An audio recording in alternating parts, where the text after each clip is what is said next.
Insyaallah mulai malam hari ini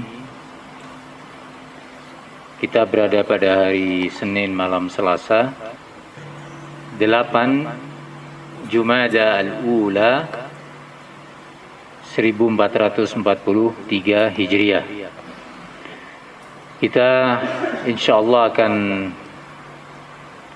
memulai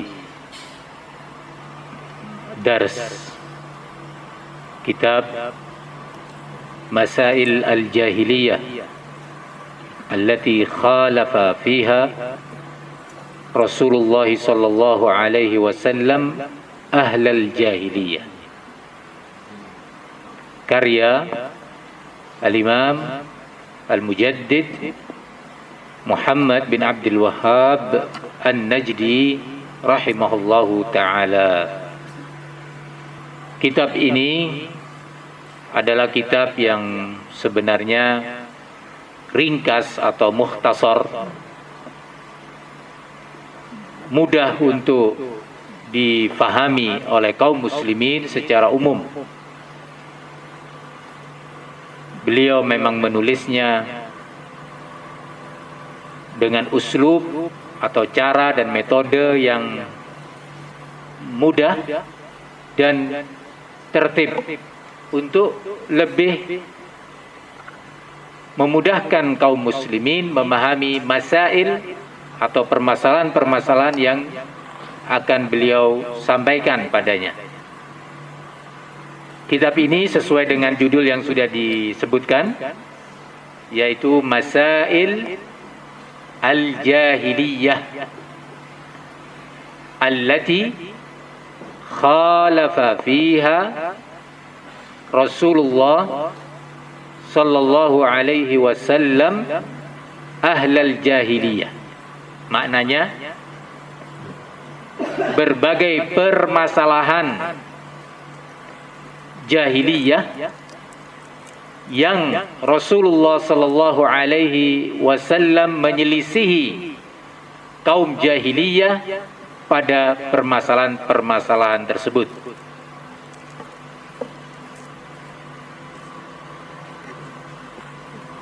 Kitab ini sebenarnya telah disyarah oleh beberapa ulama, antara lain adalah Ma'ali Syekh Ad-Doktor Saleh bin Fauzan Al-Fauzan. Ini yang pertama. Yang kedua, juga kitab ini disyarah oleh Syekh Saleh bin Abdul Aziz Alu Syekh.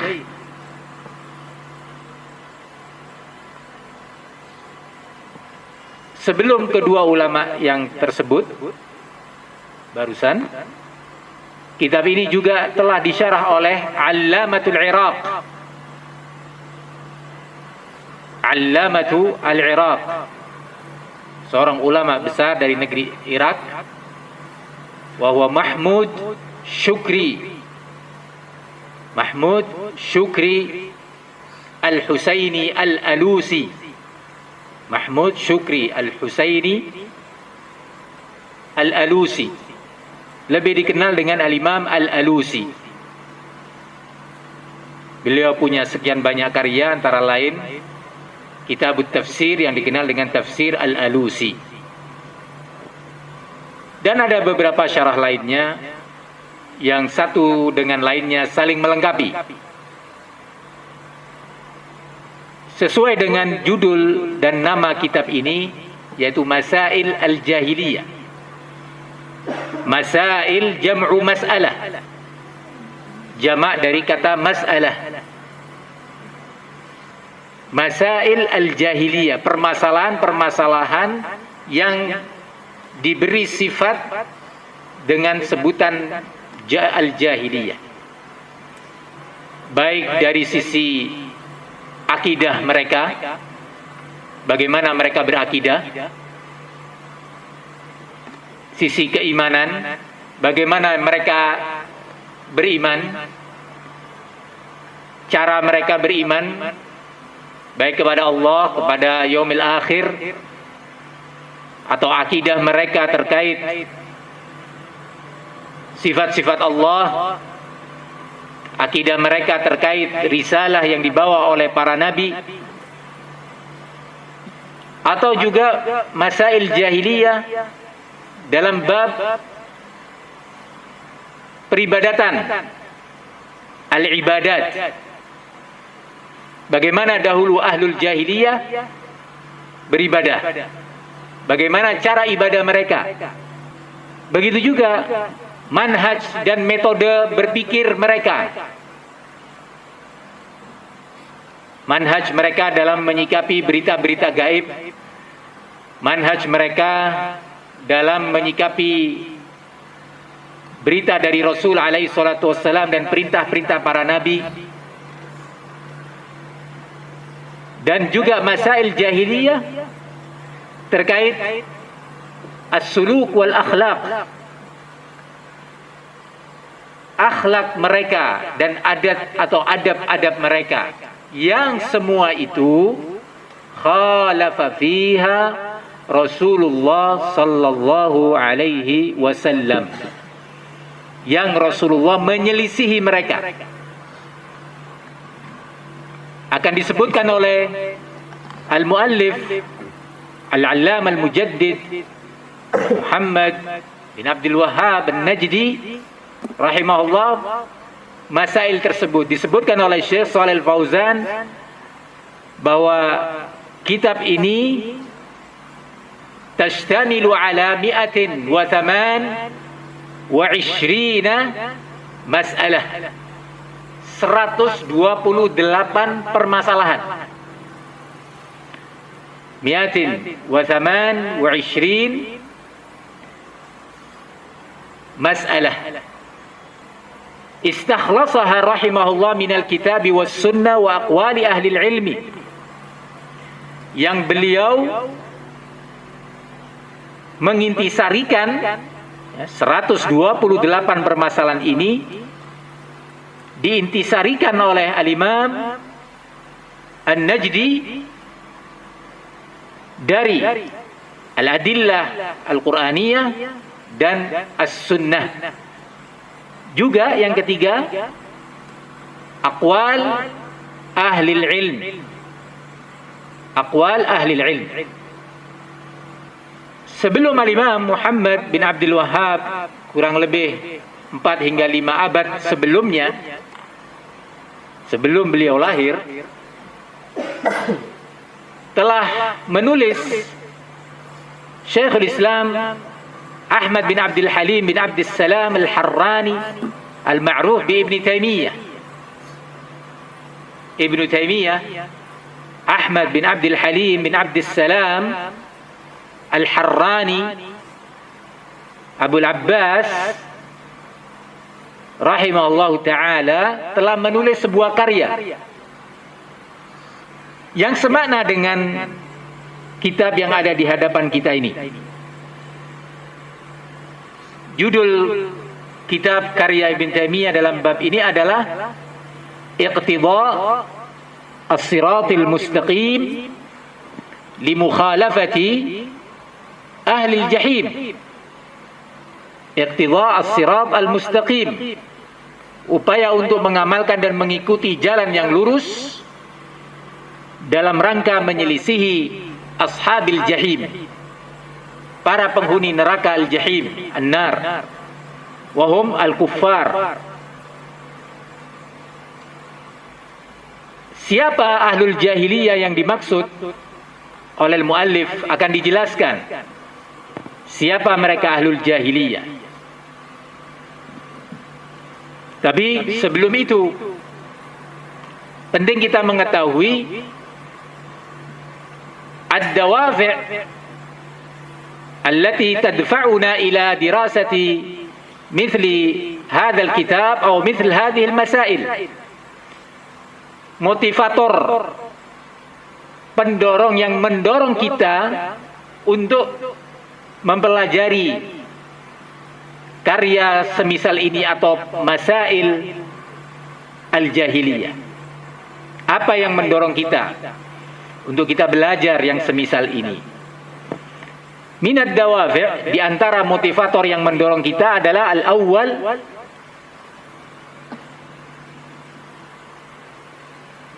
upaya mengenal turuqad dalalah, jalan-jalan kesesatan, wa turuq ahli jahiliyah, jalan-jalan para ahli jahiliyah, hatta la naqa' fiha, agar kita tidak jatuh pada dalalah tersebut, wa turuqaha, dan jalan-jalan yang mengantarkan kepadanya, agar kita tidak jatuh kepada permasalahan, kesesatan, penyimpangan ahlul jahiliyah. Dalil yang menunjukkan disyariatkannya seorang muslim mengenal jalan-jalan ahlul batil, syubuhat mereka,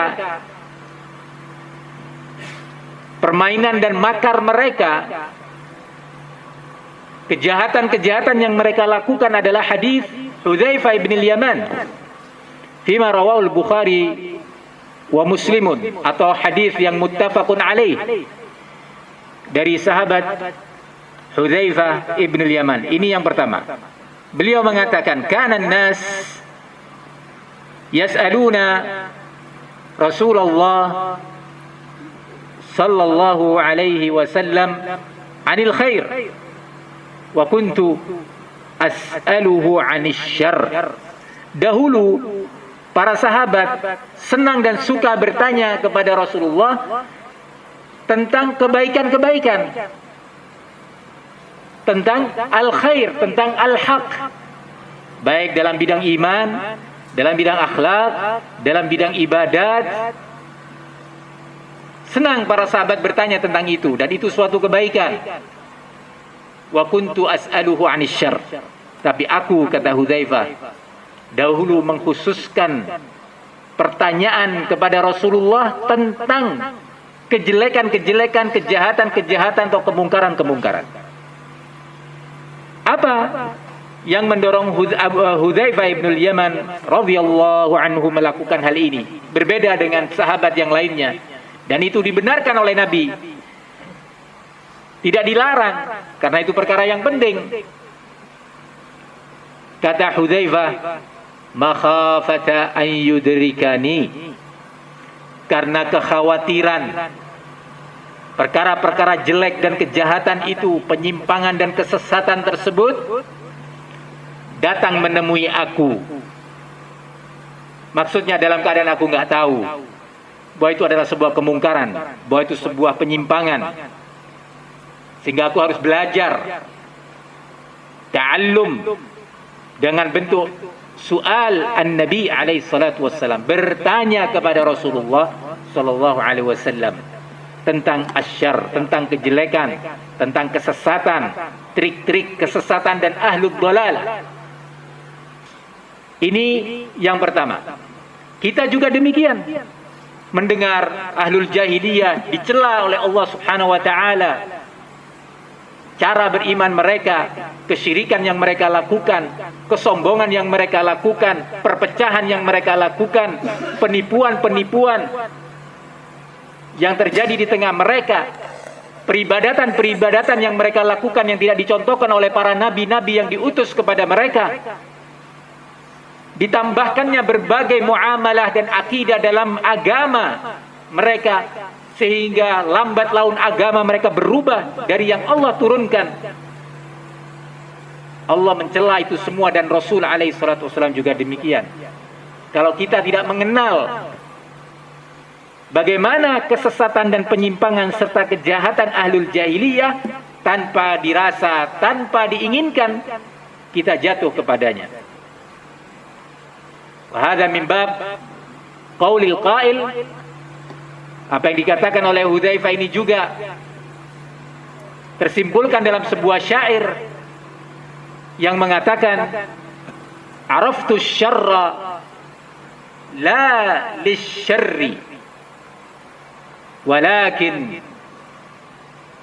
litawaqqihi wa man lam ya'rif asy-syarra minal khairi yaqa' fihi. Ana ulangi. Araftu asy-syarra la lisyarri walakin litawaqqihi. Wa man lam ya'rif asy-syarra minal khair yaqa' fihi. Aku sengaja mengenali dan mempelajari kejelekan bukan untuk melakukan kejelekan dan kejahatan tersebut, walakin ditawaqqihi, tapi dalam rangka untuk berhati-hati dan waspada dari kejelekan tersebut. Wa man lam ya'rif asy-syarr minal khair, barang siapa yang tidak mengenali, tidak punya ilmu tentang kejelekan, tentang kesesatan dan cara-caranya di sisi perkara-perkara baik, dia hanya mengenal kebaikan-kebaikan, yaqa' fihi, dia bisa jatuh dalam kejelekan atau kejahatan tersebut. Jadi kalau ada yang bertanya, kenapa kita mesti belajar dan mengenali masail jahiliyah? Jawabannya hadis Hudzaifah ibnul Yaman, yang kemudian juga dipertegas dalam syair tersebut. Alasan kedua, karena memang Allah Subhanahu wa taala telah menyebutkan di Al-Qur'an dan juga melalui lisan Rasulnya alaihi salatu wassalam, turuq ahlil jahiliyah, telah menyebutkan jalan-jalan ahlul jahiliyah wa ahlul dalalah. Allah merinci hal itu di dalam Al-Quran dan Rasulnya di dalam sunnah, sehingga penting seorang mukmin belajar al-haq wa turuqul haq, thumma al-batil wa turuqal batil. Allah menyebutkan dalam surat Al-An'am, wa kadzalika nufassilul ayati wa litastabina sabilul mujrimin. Wa kadzalika nufassilul ayati wa litastabina sabilul mujrimin. Demikianlah kami telah rinci ayat-ayat, dalil-dalil, ainal haq ainal batil, mana yang hak mana yang batil, aina ahlul haq wa aina ahlul batil, di mana itu ahlul haq, siapa saja mereka, dan siapa ahlul batil. Allah perkenalkan ciri-ciri dan sifat-sifat mereka, ciri-ciri dan sifat amalan mereka, akidah mereka di dalam Al-Quran. Begitu juga Nabiuna alaihi as-salatu wassalam menyebutkan di dalam sunnahnya banyak perkara sebagaimana nanti akan kita lalui biiznillah. Maka penting seorang mukmin untuk mengenal as-sabilaini, sabil ahlil haq wa sabil al-mujrimin. Karena Allah mengatakan walitastabina, agar menjadi jelas, nampak, sabilu al-mujrimin, jalan orang-orang jahat, akidahnya orang-orang jahat, manhajnya mereka, cara beribadah mereka yang batil, dan akhlak-akhlak mereka. Nabi juga dalam sunnah menyebutkan banyak hal. Antara lain Rasul mengatakan arba'un fi ummati min umuril jahiliyah, 4 perkara akan berada di umatku dari perkara-perkara jahiliyah. Yang pertama adalah at-ta'n fil ansab, mencela nasab seseorang, mencela nasab seseorang, menjatuhkan dan meremehkannya. Ini perkara jahiliyah. Nabi memberi tahdzir, peringatan kepada umat ini. Qala wal fakhru bil ahsab, berbangga dengan keturunannya, dengan kabilahnya. Berbangga dia.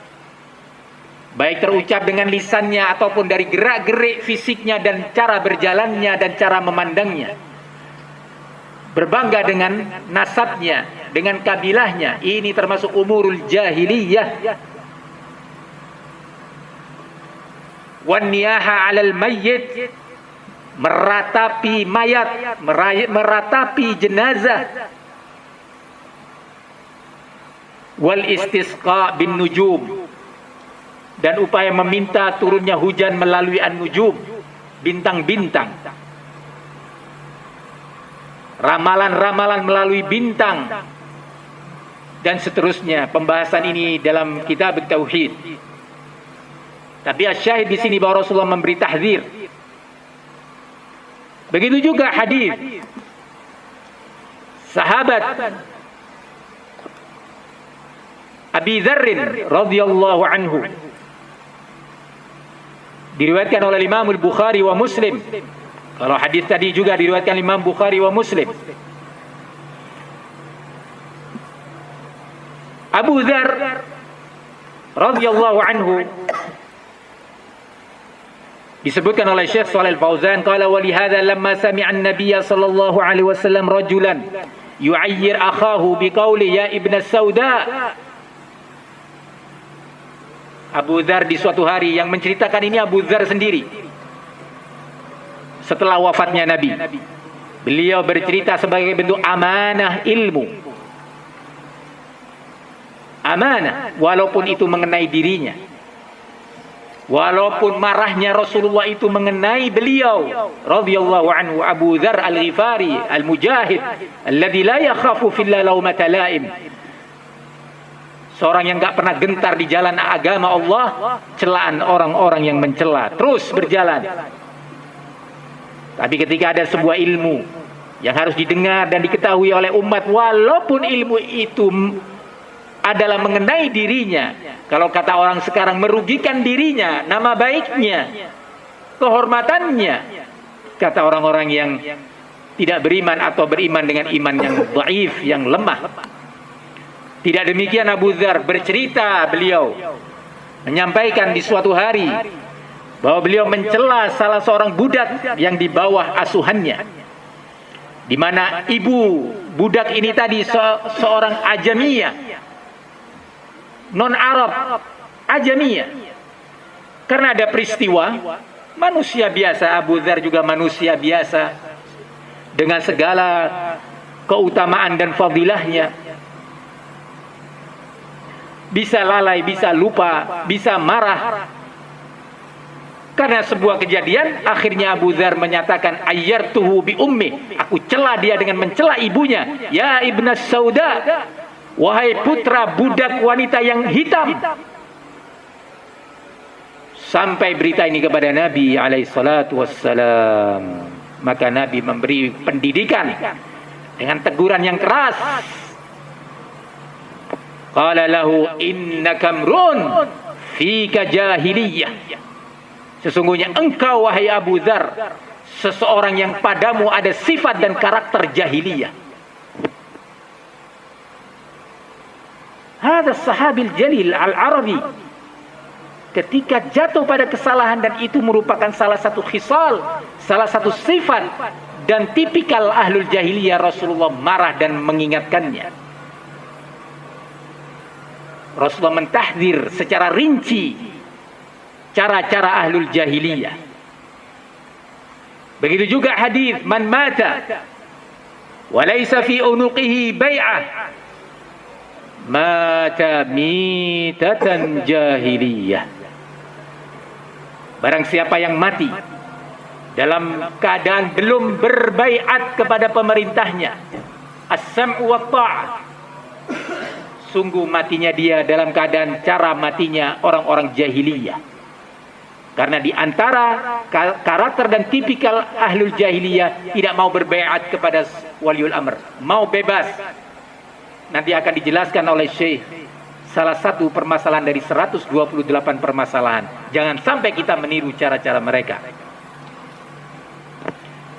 Maka karena Allah Subhanahu wa taala telah merinci di dalam Al-Qur'an, begitu juga Rasulnya alaihi salatu wassalam, tentang al-haq dan al-batil, serta turuqal haq dan turuqal batil, serta siapa ahlul haq dan siapa ahlul batil. Kita yang beriman kepada Al-Quran sebagai wahyu Allah yang kamil mutakamil, lengkap dan maha sempurna. Begitu juga Nabi alaihi salatu wassalam dalam sunnahnya telah menjelaskan secara rinci masail jahiliyah, maka kita wajib untuk mempelajarinya, mengenalnya. Ini adalah alasan kedua kenapa kita belajar masail jahiliyah. Karena ada pihak-pihak yang menimbulkan keraguan dan kelemahan iman ahlul haq dengan mengatakan, kenapa kita mesti belajar yang seperti ini? Ini akan menimbulkan perpecahan, ketidaknyamanan hubungan dan persaudaraan antar muslimin. Al-jawabu la. Ini adalah al-haq yang harus kita pelajari. Dan Allah telah menjelaskan semua itu secara rinci. Allah menjelaskan al-batil wa ahlul batil dan turuq ahlil batil. Barang siapa yang hanya mempelajari satu sisi dari Al-Quran dan Sunnah tanpa mau mempelajari yang lainnya, hanya mau menyampaikan ta'lim, muhadarah satu sisi dari Alkitab was Sunnah dan tidak mau menyampaikan sisi yang lainnya, dikhawatirkan dia masuk apa yang Allah katakan, afatatma'una na'am afatu'minuna bi ba'dil kitab wa takfuruna bi ba'd. Dan ini akhlakul yahud wal yahud min ahlil jahiliyah. Mau beriman dengan sebagian Alkitab, mengamalkannya, menyampaikannya, tapi sebagian Alkitab yang lainnya yaitu At-Taurah, mereka tidak mau beriman dengannya. Sebagian syariat yang ada dalam Taurat, mereka tidak mau menerimanya apalagi menyampaikannya, disembunyikannya. Yaktumunal haq.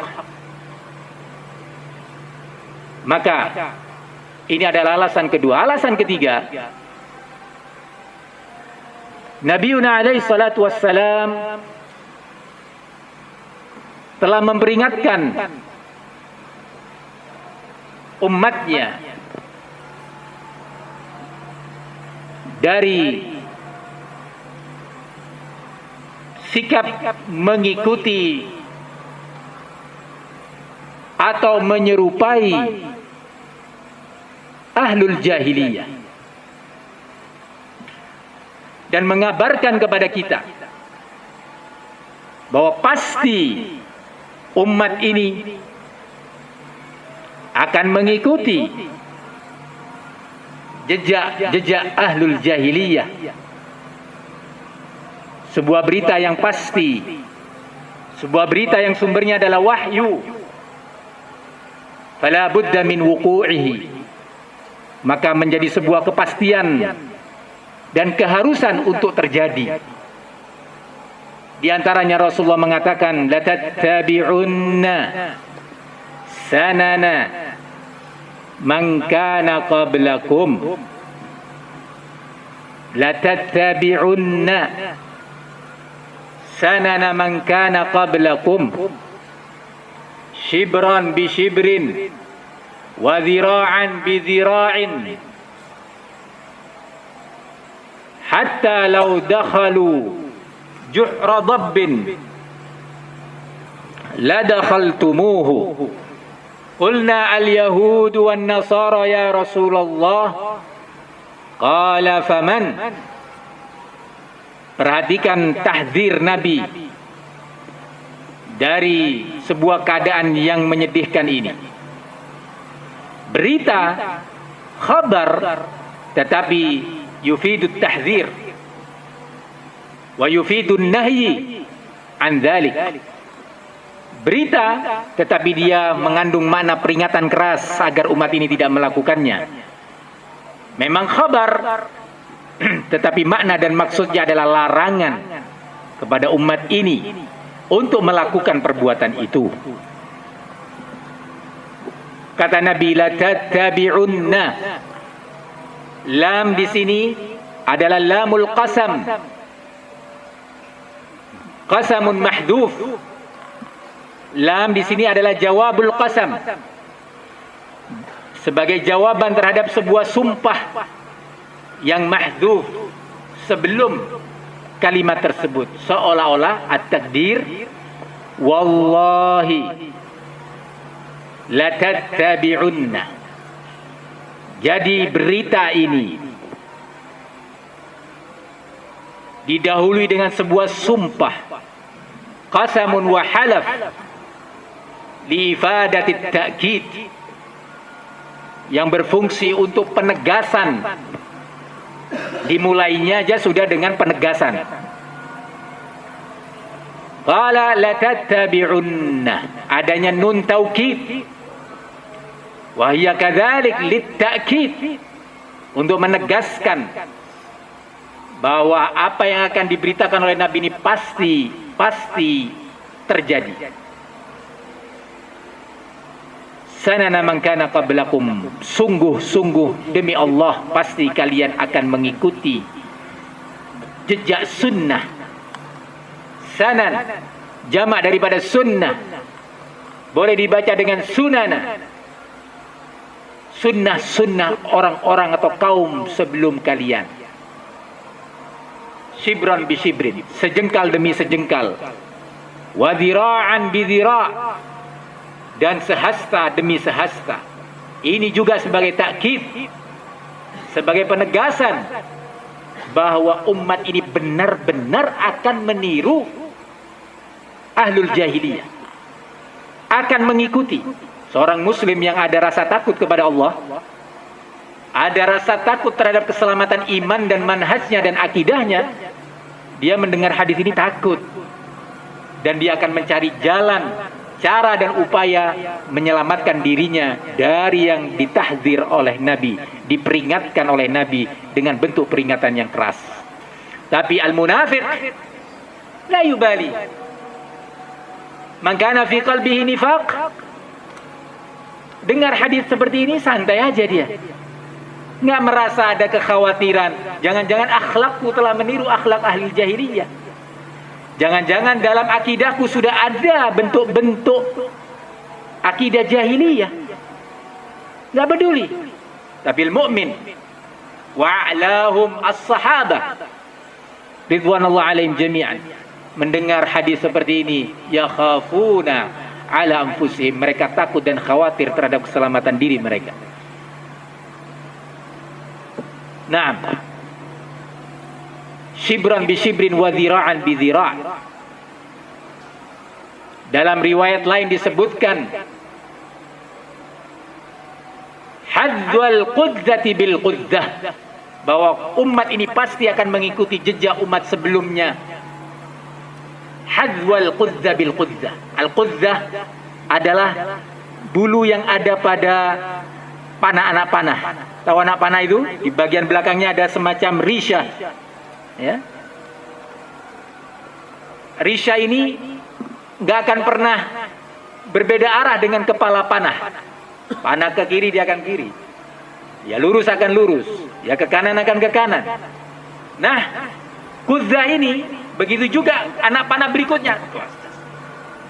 Umat ini kata Nabi akan mengikuti dan meniru jejak ahlul jahiliyah minal yahudi wan nasara wal faris wa ghairihim minal kuffari wal musyrikin wa musyrikil arab, seperti qudzah yang dipermisalkan oleh Nabi alaihissalam. Ini menunjukkan apa?